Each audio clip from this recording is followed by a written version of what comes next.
بسم اللہ الرحمن الرحیم۔ السلام علیکم ورحمۃ اللہ۔ 7th کلاس کی اسلامیات لازمی کے ساتھ مبین احمد صدیقی آپ کے سامنے۔ آج ہم 7th کلاس کے دوسرے چیپٹر کا ٹاپک زکوٰۃ پڑھنے جا رہے ہیں۔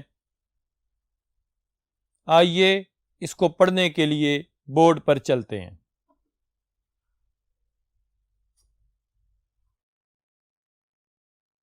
اسٹوڈنٹس، جیسا کہ ہم بورڈ پر دیکھ رہے ہیں کہ آج کا ہمارا ٹاپک زکوٰۃ کی فضیلت اور معاشرتی اہمیت ہے۔ سب سے پہلے زکوٰۃ کا لفظی معنی کیا ہے؟ زکوٰۃ کا لفظی معنی پاک ہونا، بڑھنا اور نشو و نما پانا ہے۔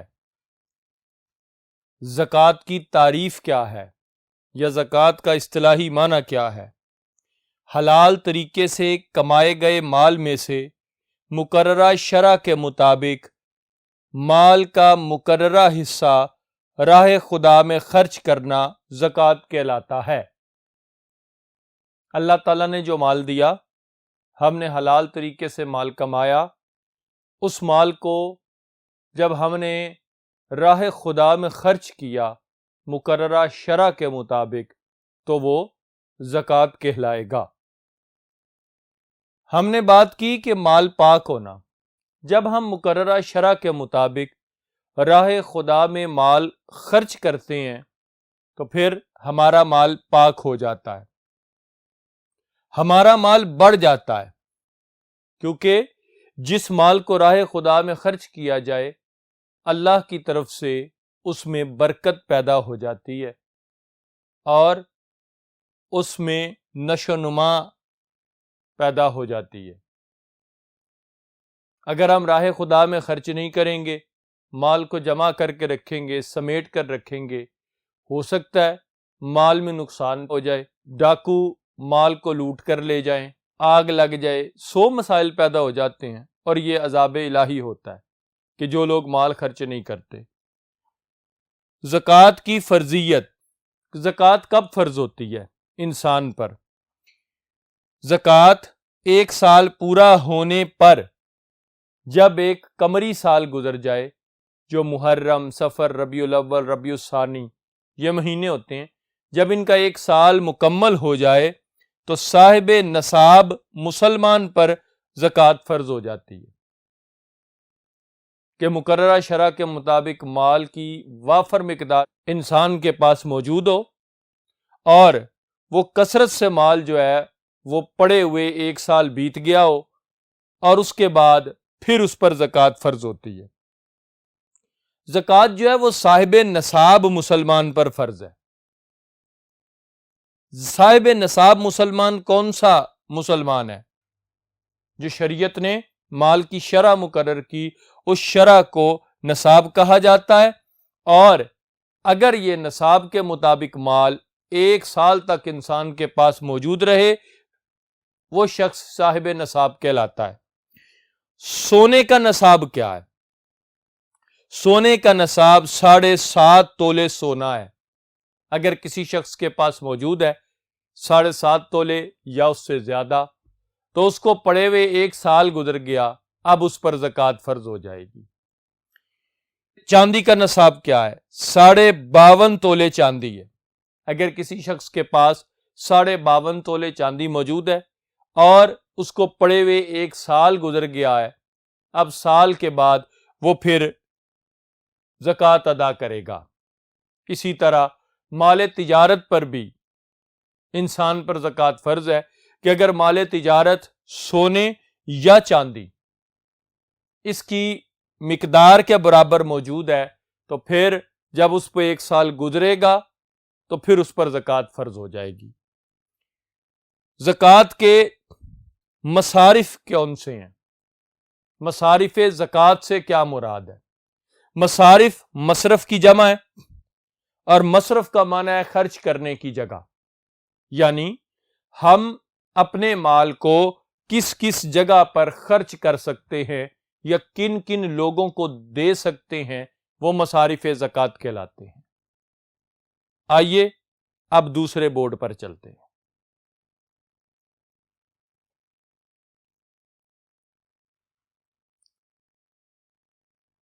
مصارف زکوٰۃ کی تعداد 8 ہے۔ 8 مصارف زکوٰۃ مقرر کیے گئے ہیں قرآن پاک کے مطابق۔ نمبر 1، مفلس لوگ، غریب لوگ، ایسے لوگ کہ جو اپنی غربت میں ایسے ہیں کہ وہ اپنی زندگی نہیں گزار سکتے، اتنے غریب ہیں، لیکن اس کے باوجود بھی وہ کسی سے مانگتے نہیں ہیں۔ ایسے مفلس شخص کو آپ زکوٰۃ کی رقم دے سکتے ہیں۔ دوسرا، محتاج، ضرورت مند، انسان کو کوئی ایسا عارضہ لاحق ہو گیا، ایسی بیماری ہو گئی، ایسا حادثہ آ گیا کہ اب وہ کما نہیں سکتا، کمانے سے قاصر ہے، وہ محتاج ہو گیا۔ ایسا شخص اگر کوئی موجود ہے تو زکوٰۃ کے مال میں سے اس کو مال دیا جا سکتا ہے، اس کی مدد کی جا سکتی ہے۔ نمبر 3، کارکنان، ملازمین، زکوٰۃ کے محکمے میں کام کرنے والے جو ملازم ہیں، جن کا کام زکوٰۃ کے مال کو اکٹھا کرنا ہوتا ہے، اس محکمے میں کام کرنے والے ان ملازمین کو بھی آپ زکوٰۃ کی رقم سے ان کی سیلریز دے سکتے ہیں، ان کا وظیفہ یا تنخواہ دے سکتے ہیں۔ اس کے بعد نمبر 4، جن کی تالیف قلب منظور ہو، یعنی ان کے دل کو دل جمعی کے لیے، ایسے لوگ جو نو مسلم ہیں ان کی دل جمعی کے لیے ان کی مدد کی جا سکتی ہے زکوٰۃ کے مال سے، تاکہ وہ اسلام پر کاربند رہیں۔ اس کے بعد نمبر 5، غلاموں کو آزاد کرانے کے لیے، اگر کسی کا کوئی غلام ہے تو پھر آپ زکوٰۃ کے مال کی رقم سے آپ اس کو مال دے کر اس کے آقا کو اس کا غلام آزاد کروا سکتے ہیں، جیسے حضرت ابوبکر صدیق رضی اللہ تعالیٰ عنہ نے حضرت بلال حبشی کو آزاد کروایا تھا خرید کر۔ ان کا تو زکوٰۃ کا مال نہیں تھا، لیکن میں نے ایک مثال بتائی۔ اب آج کل یہ نہیں ہوتا، یہ والا پوائنٹ آج کل موجود نہیں، ایسے حالات آج کل موجود نہیں، تو پھر اس کو کس طرح کریں گے؟ تو اس کا معنی یہ ہے کہ اگر جنگی قیدی ہو جائیں دشمن کے پاس، تو دشمن ان کو آزاد کرنے کے لیے آپ سے معاوضہ مانگے، تو آپ زکوٰۃ کی رقم سے ان کا معاوضہ دے کر تو پھر ان قیدیوں کو آزاد کروا سکتے ہیں۔ اس کے بعد ہے نمبر 6، مقروض لوگ، ایسے لوگ جو مقروض ہیں، ان پر قرضہ بہت زیادہ ہے، اب وہ اپنے قرضے کو ادا نہیں کر سکتے، ہمارے پاس ہی رہتے ہیں، محلے میں یا عزیز و اقارب میں، ہم ان کو جانتے بھی ہیں۔ اب چونکہ ہمیں ان کی انکم کا پتہ ہے اور ہم جانتے ہیں کہ ہم ان کو اگر زکوٰۃ کے مال کی رقم دیں گے تو ان کا قرض اتر جائے گا، اگر ہم نہیں دیں گے تو وہ مقروض ہی رہیں گے، اپنا قرضہ نہیں اتار سکتے، کیونکہ ان کے پاس کوئی اور سورس نہیں قرضہ اتارنے کا۔ اس لیے ہم کیا کریں گے؟ اپنے زکوٰۃ کی رقم ان غریب عزیز و اقارب کو دیں گے یا ان محلے والوں کو دیں گے کہ جن کے بارے میں ہمیں علم ہے کہ یہ مقروض ہیں، تاکہ وہ اپنا قرضہ اتار سکے۔ اس کے بعد باری آتی ہے فی سبیل اللہ، ابن السبیل کہتے ہیں اسے، اللہ کے راستے میں، یعنی زکوٰۃ کا مال راہ خدا میں دیا جا سکتا ہے۔ آپ نے زکوٰۃ کا مال دینا ہے، لوگ مجاہدین ہیں، جہاد کر رہے ہیں، ان کو اسلحے کی فراہمی کے لیے یا ان کی ضروریات زندگی کی فراہمی کے لیے آپ ان کو زکوٰۃ کا مال دے سکتے ہیں، یہ فی سبیل اللہ میں آئے گا، یعنی اللہ کی راہ میں آئے گا، ٹھیک ہے، فی سبیل اللہ میں آئے گا۔ اس کے بعد باری آتی ہے کہ اگر آپ نے دیکھا کسی جگہ مدرسہ تعمیر ہو رہا ہے، سکول بن رہا ہے، اس کی تعمیر میں بھی آپ زکوٰۃ کے مال سے حصہ دے سکتے ہیں۔ کسی جگہ مدرسے میں طلباء رہتے ہیں، ان کی ضروریات زندگی کو گزارنے کے لیے، رہائش کے اخراجات کو اٹھانے کے لیے آپ اس زکوٰۃ کے مال سے ان کی مدد کر سکتے ہیں۔ تو یہ سارے فی سبیل اللہ میں آئیں گے، اللہ کی راہ میں آئیں گے۔ یاد رکھیے گا، اس میں مسجد کی تعمیر پر یا مسجد کے کسی کام پر زکوٰۃ کی رقم نہیں دی جا سکتی، یہ ذہن میں رکھیے گا۔ اس کے بعد ہے نمبر 8 مسافر۔ مسافر کہتے ہیں ابن السبیل کو، یعنی ایسا شخص جو گھر میں بے شک دولت مند ہے لیکن سفر پر گیا، جب سفر پر گیا تو راستے میں اس کے ساتھ کوئی ایسا حادثہ ہو گیا کہ جس سے وہ غریب ہو گیا۔ اب اس کے پاس کوئی سورس نہیں ہے دنیا کا کہ جس کی وجہ سے وہ اپنے گھر تک واپس پہنچ سکے۔ اگرچہ گھر میں دولت مند تھا لیکن راستے میں مال اس کا لٹ گیا یا کوئی ایسا معاملہ پیدا ہوا، اب گھر نہیں پہنچ سکتا۔ آپ کے علاقے میں اگر کوئی ایسا مسافر موجود ہے، آپ اس کو اپنے مال زکوٰۃ میں سے رقم دیں گے تاکہ وہ اپنے جائے مقام تک یعنی اپنے گھر تک پہنچ سکے۔ بیٹا یہ 8 مصارف زکوٰۃ ہیں، ان کے نام بھی یاد رکھنے ہیں، ان کے بارے میں علیحدہ علیحدہ شارٹ کوسچن میں بھی وہ آپ سے سوال کر سکتا ہے۔ اس کے بعد زکوٰۃ کی اہمیت اور فضیلت۔ زکوٰۃ انسان کی زندگی میں بہت اہمیت رکھتی ہے، اگر دنیاوی لحاظ سے دیکھا جائے پھر بھی، اور اگر دینی لحاظ سے دیکھا جائے تو پھر بھی۔ زکوٰۃ اسلام کا تیسرا اہم رکن ہے، اس لیے زکوٰۃ ادا کرنا ہر صاحب نصاب پر فرض ہے۔ اگر زکوٰۃ ادا کرے گا تو اللہ کی بارگاہ سے اجر اور ثواب پائے گا، اور اگر ادا نہیں کرتا تو پھر اللہ تعالیٰ اسے عذاب دے گا۔ اللہ تعالیٰ نے نماز کے ساتھ ساتھ زکوٰۃ کا حکم بھی دیا۔ اللہ تعالیٰ نے ارشاد فرمایا سورۃ البقرہ کے اندر، نماز قائم کرو اور زکوٰۃ ادا کرو۔ نماز کے ساتھ زکوٰۃ کا حکم بھی آیا۔ نمبر 2، ایک اور مقام پر قرآن پاک میں اللہ تعالیٰ نے ارشاد فرمایا کہ ان کے مال میں حق ہے سوال کرنے والوں کا اور محروموں کا۔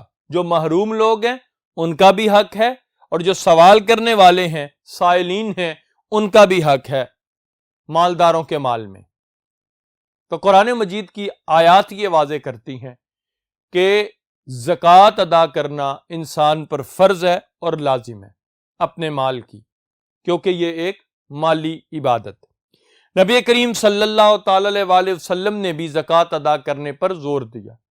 حضور علیہ السلام نے ارشاد فرمایا زکوٰۃ اسلام کا خزانہ ہے، اور اللہ تعالیٰ نے قرآن پاک میں حضور علیہ السلام کو حکم فرمایا، محبوب صلی اللہ علیہ وسلم ان کے مالوں سے زکوٰۃ لیں اور ان کے مال کو پاک کریں، یعنی مالداروں کے مالوں سے زکوٰۃ لی جائے گی، جب ان کو غربا کو دیا جائے گا تو ان کا مال پاک ہو جائے گا۔ اس کے بعد زکوٰۃ کے فوائد کون کون سے ہیں؟ زکوٰۃ کے فوائد کون کون سے ہیں؟ نمبر 1، مال میں برکت پیدا ہو جاتی ہے۔ جب انسان راہ خدا میں زکوٰۃ ادا کرتا ہے تو اس کے مال میں برکت پیدا ہو جاتی ہے، اس کا مال بڑھ جاتا ہے، اس کے مال میں اضافہ ہو جاتا ہے۔ نمبر 2، ہمدردی کا جذبہ۔ جو امیر لوگ ہیں ان کے دلوں کے اندر غربا کے لیے ہمدردی کا جذبہ پیدا ہوتا ہے جب وہ اپنے مال سے غریب لوگوں کی مدد کرتے ہیں۔ نمبر 3، احترام۔ جو غربا ہیں، مساکین ہیں، معاشرے کے غریب طبقہ ہے، معاشرے کا جو غریب طبقہ ہے اس کے اندر امیر لوگوں کے لیے محبت بھی پیدا ہوتی ہے اور احترام بھی پیدا ہوتا ہے۔ اس طرح آپس میں محبت کا اضافہ ہو جاتا ہے۔ لالچ کا خاتمہ۔ جب ایک شخص اپنے مال کو راہ خدا میں خرچ کرے گا نا تو اس کے دل سے مال کی محبت ختم ہو جائے گی اور اس کے دل میں اللہ تعالیٰ کی محبت پیدا ہو جائے گی، یعنی دل سے اس کی لالچ ختم ہو جائے گی۔ اس کے بعد ہے غربت و افلاس کا خاتمہ۔ یہ کوشچن بھی آ سکتا ہے کہ معاشرے سے غربت کا خاتمہ کس طرح کیا جا سکتا ہے؟ تو اس کو غور سے سنیے گا کہ جب ہم امیر لوگوں سے زکوٰۃ کا مال لیں گے اور ان کو غربا میں تقسیم کریں گے تو رزلٹ یہ نکلے گا کہ دولت گردش میں آ جائے گی، دولت چند ہاتھوں میں سمٹ کر نہیں رہے گی، کیونکہ امیر لوگ اپنے مالوں کو راہ خدا میں خرچ کریں گے، زکوٰۃ کا مال دیں گے، آپ معاشرے میں زکوٰۃ کا نظام رائج کریں گے اور مال امیر لوگوں سے لینے کے بعد غربا میں تقسیم کریں گے تو غربا کی مالی حالت بھی بہتر ہو جائے گی، جس سے معاشرے سے غربت اور افلاس کا خاتمہ ہو جائے گا، مفلسی ختم ہو جائے گی۔ یہ طریقہ ہے معاشرے کو بہتر بنانے کا۔ آپ کی انفارمیشن کے لیے ایک بات بتاؤں کہ جس وقت حضرت عمر بن عبدالعزیز رضی اللہ تعالیٰ عنہ کا دور تھا تو آپ نے یہ مال غربا میں تقسیم کرنے کا اور امیر لوگوں سے زکوٰۃ کو لینے کا طریقہ یعنی زکوٰۃ کا نظام رائج کیا اپنی مملکت میں۔ رزلٹ کیا نکلا کہ کچھ ہی عرصے میں حضرت عمر بن عبدالعزیز کا دور حکومت تھا اور لوگ اتنی ترقی کر گئے کہ لوگ اپنا اپنا مال اونٹوں پر اٹھا کر پھرا کرتے تھے کہ کوئی زکوٰۃ کا مال لینے والا موجود ہے تو میں نے یہ زکوٰۃ نکالی اپنے مال کی، کوئی لے لے۔ لیکن ہر بندہ زکوٰۃ دینے والا بن گیا تھا، زکوٰۃ لینے والا کوئی نہیں تھا۔ تو بیٹا معاشرے سے غربت اور افلاس اور مفلسی ختم ہو جاتی ہے اگر ہم زکوٰۃ کا نظام معاشرے میں رائج کر دیں۔ اسٹوڈنٹس، آج ہمارا یہ زکوٰۃ والا ٹاپک کمپلیٹ ہو گیا ہے، اور اگر ہم اس کو ڈیٹیل سے پڑھیں گے اور آپ اس کو غور سے سنیں گے تو آپ کو اس ٹاپک میں سے کسی بھی قسم کے کسی کوسچنز کو جواب دینے میں کسی بھی سوال کا آپ کو کوئی پریشانی نہیں ہوگی۔ نیکسٹ لیکچر میں پھر ملیں گے نیکسٹ ٹاپک کے ساتھ، تب تک کے لیے اللہ حافظ۔